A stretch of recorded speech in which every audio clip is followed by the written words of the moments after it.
অসহায় এক বৃদ্ধ চাচার গল্প।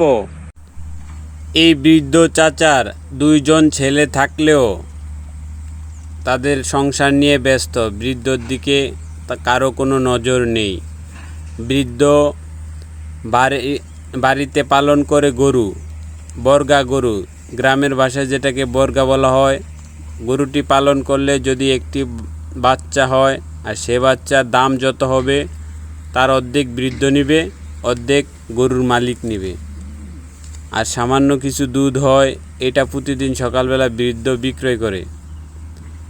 এবং বছরের তার খাবারের যে চাল প্রয়োজন হয় সেগুলো সংগ্রহ করে এই ধান ক্ষেত থেকে। মহাজনেরা ধানগুলা কেটে নিয়ে গেছে, যাওয়ার পরে অবশিষ্ট যে ধানগুলো পড়ে রয়েছে সেগুলা সংগ্রহ করেই তার সারা বছরের খাবারের চাল সংগ্রহ হয়ে যায়।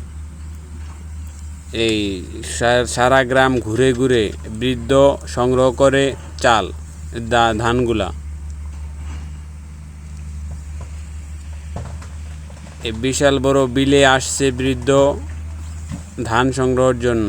ছোট একটা বস্তা নিয়ে আসে।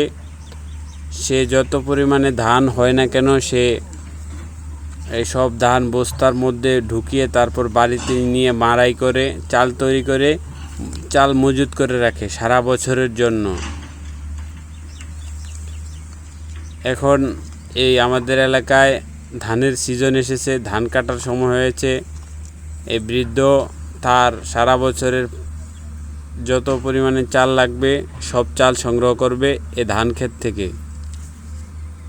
বৃদ্ধ বয়স এই বৃদ্ধ লোকটি কঠোর পরিশ্রম করে যাচ্ছে। তার ঘরে সদস্য দুইজন, তিনি এবং তার ওয়াইফ, তার বউ। এই দুইজন নিয়ে সংসার। ছেলেরা থাকলেও তারা তাদের সংসার নিয়ে ব্যস্ত। বৃদ্ধর দিকে খেয়াল রাখার কেউই নেই। ও দাদা, ধান পাইছেন? বৃদ্ধ দুইভাবে ধান সংগ্রহ করে। একটি হলো এই জমিতে কাটা ধান, পড়ে থাকা ধান। অন্যটি হলো ইঁদুরের গুহার মধ্যে ধান। ইঁদুর সারা বছর গুহার মধ্যে। বৃদ্ধ ভোরবেলা তার গাভী থেকে দুধ দহন করে, সেটা রোজ হিসেবে বিক্রয় করে দেয় মানুষের বাড়ি বাড়িতে। সে একটি গরুতে 1 থেকে 1.5 কেজি দুধ পায়। দেশি গরু দুধ কম হয়, সেটা বাড়িতে পৌঁছে দিয়ে তারপরে সে মাঠে নেমে পড়ে এবং ধান সংগ্রহ করে। আপনারা দেখতে পাচ্ছেন বৃদ্ধের হাতে একটি ব্যাগ। এই ব্যাগের মধ্যে করেই একটা বোতল রয়েছে প্লাস্টিকের, এটার মধ্যে করে সে বাড়িতে বাড়িতে দুধ দিয়ে আসে এবং সে আবার খাবার খেয়ে আবার বেরিয়ে পড়ে মাঠে ধান সংগ্রহের জন্য।